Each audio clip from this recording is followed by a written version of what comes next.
Today we are going to discuss about clavicle, the easiest way by which we can describe the clavicle. So clavicle, you can see this is a clavicle. It is a long bone, it's a modified long bone. So the parts of a long bone, it is having a shaft, two ends. Similarly, clavicle has also got a shaft. This is a S-shaped shaft and it has got two ends. The two ends can be seen. So this is the shaft and it has got two ends.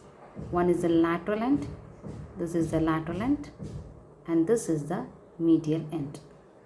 So medial end, you can see the medial end is quadrilateral in shape, broader end.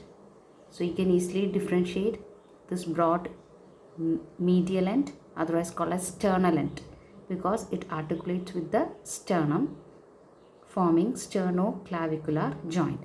Not only with sternum, it is having articulation along with the first rib, the costal cartilage of first rib to the costoclavicular ligament. So together they are forming here the sternoclavicular joint. And here you can see this is the lateral end. Properly you can see the lateral end. It is flattened. And the lateral end has got a facet. You can see this broad oval shaped facet here. That will be articulating with the scapula. This is the scapula, acromion process of scapula. Within the acromion process also here you can see a facet. So it articulates here with the facet of the acromion process, forming acromioclavicular joint.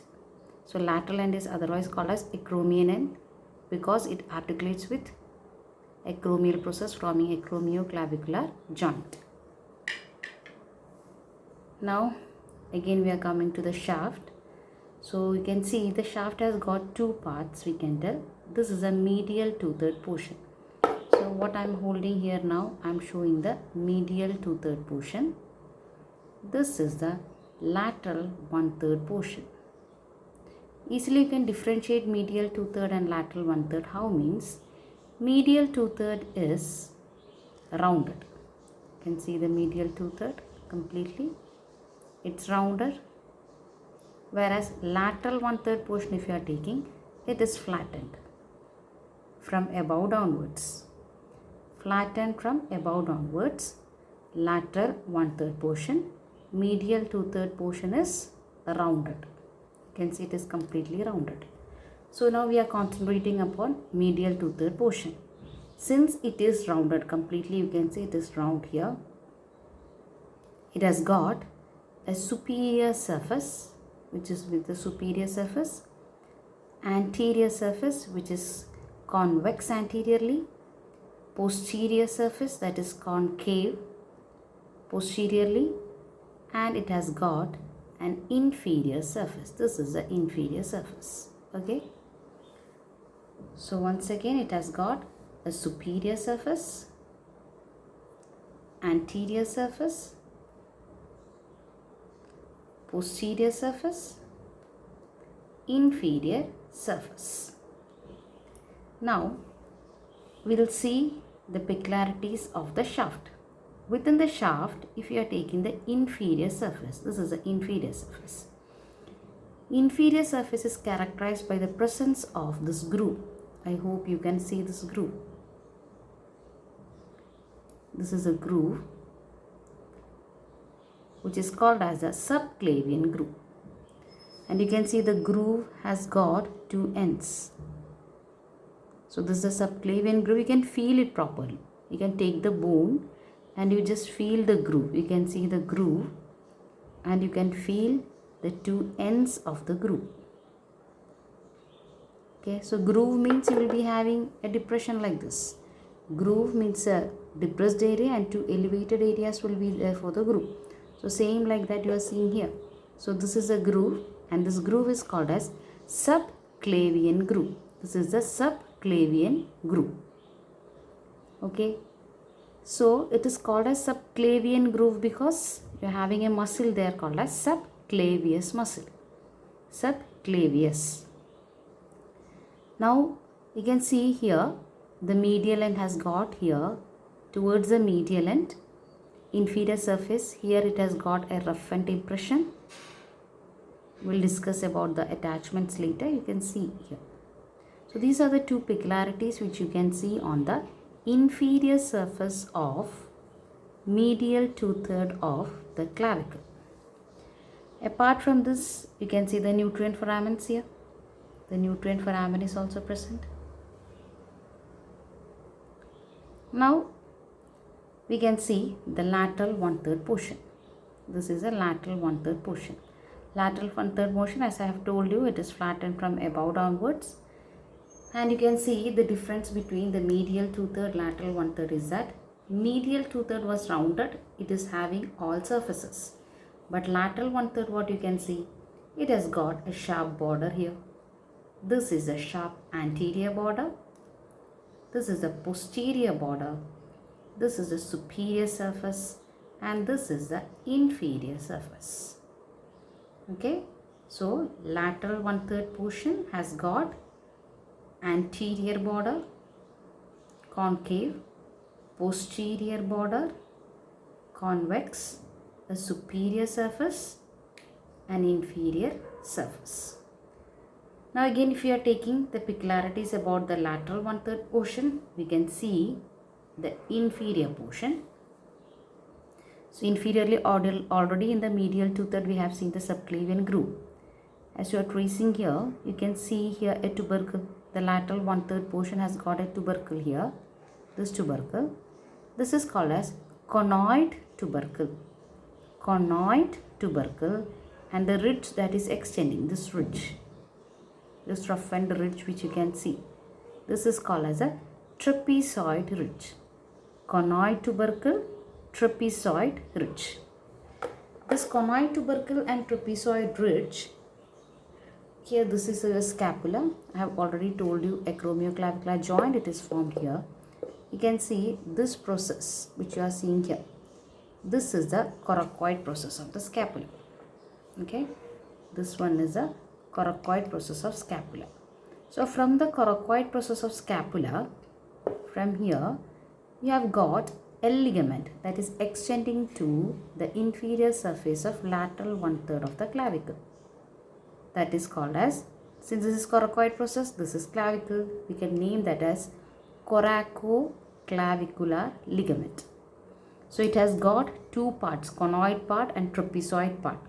So you are having the attachment of the conoid and trapezoid part of coracoclavicular ligaments within the conoid process and the trapezoid ridge. Coracoclavicular ligament is being attached here, which has got two parts, conoid part and the trapezoid part. So that is the lateral 1/3 of the clavicle. So we can go through the attachments of the clavicle now.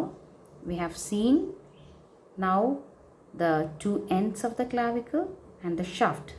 Before going to the attachments, I will explain you about the side determination. So people will be having doubt how to hold the clavicle, whether it is like this or whether it is like this. Total confusion appears. So first thing you have to see is identify both ends, medial end, lateral end, which is very easy, and I hope everyone can identify it, medial end, lateral end.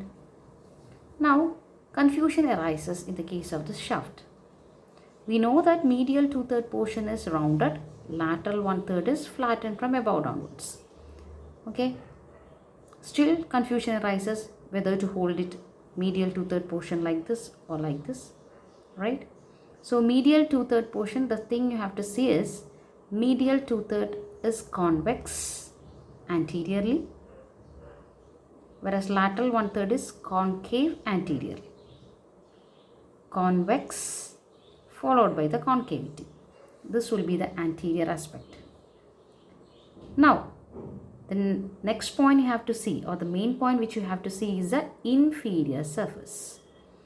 Always within the inferior surface you are having this groove, that is the subclavian groove.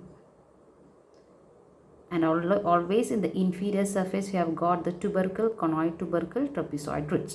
So conoid tubercle, trapezoid ridge, subclavian groove, all these three features should come on the inferior aspect. So just keep it inferiorly. Now you can tell the side. You can determine the side of the clavicle. It belongs to right side because the medial end or the sternal end directed medially, lateral end or the acromial end laterally placed. Shaft has got a medial 2/3 convex portion, lateral 1/3 is concave anteriorly. Inferior surface, you can see medial 2/3 is having subclavian groove, conoid tubercle, trapezoid ridge, both is present on the inferior surface. This is how we determine the site. Now, within the clavicle, you have got a lot of attachments. Some muscle are arising from clavicle, whereas some muscle is getting inserted to the clavicle. You can see which are the muscles. If we okay, so as you know, this is the anterior surface, this portion, medial 2/3 anterior surface. Here you are having the origin of pectoralis major muscle. Okay, origin of pectoralis major anteriorly. Here you are having the origin of deltoid muscle, the clavicular fibers of the deltoid. So anterior portion, if you are taking, two muscles are coming. One is pectoralis major towards the medial aspect, followed by the deltoid muscle, origin of both the muscles. Now here within the superior surface, this is the superior surface. Here within the superior surface you are having the origin of a muscle called as sternocleidomastoid muscle. Sterno means from sternum, that muscle is arising. Cleido, another name from clavicle. Sternocleidomastoid. Mastoid process, it is getting inserted. So the muscle is sternocleidomastoid. Along the posterior surface, if you are taking, this is a posterior surface. Here you have got the origin of sternohyoid muscle along the posterior aspect. Sternohyoid muscle. So you can see the origin of all these muscles, which includes medial 2/3 portion, anterior surface, pectoralis major, anterior border, lateral 1/3 portion, origin of deltoid, superior surface, sternocleidomastoid, posterior surface, sternohyoid muscle. Now some insertion of few muscles are there. We'll see the insertion.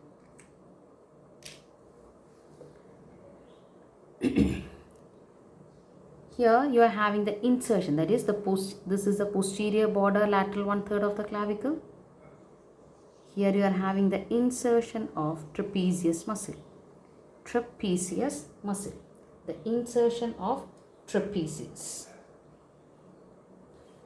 Here we have seen the subclavian groove. Within the subclavian groove, this is a subclavian groove, you are having the insertion of subclavius muscle. It arises from your rib, first rib, costochondral junction, and you are having the insertion here. This is the insertion of subclavius muscle. So two insertions, subclavius muscle is coming here, and here the trapezius muscle. Apart from this, you have got the attachments of some ligaments, which includes so I have told you within the inferior surface, this is a roughened area. Here you are having the insertion, or we can see the attachment of the ligament, costoclavicular ligament. The first costoclavicular joint is there. From there a ligament is coming. That will be attaching here, and together that ligament, sternal end of the clavicle, sternum, is forming sternoclavicular joint. So takes part in the formation of sternoclavicular joint. So here costoclavicular ligament is coming, whereas conoid part and the trapezoid part of the coracoclavicular ligament is coming on the lateral 1/3 portion, inferior surface. Then further, if you are going to the other relations of the muscles, along the posterior surface, sorry, not the muscle but the clavicle, here you will be having some relations. You will be having the passage of brachial plexus, the subclavian arteries and vessels will be passing along the posterior surface region. So major origin and insertion along with attachments of the clavicle we have seen here. Thank you.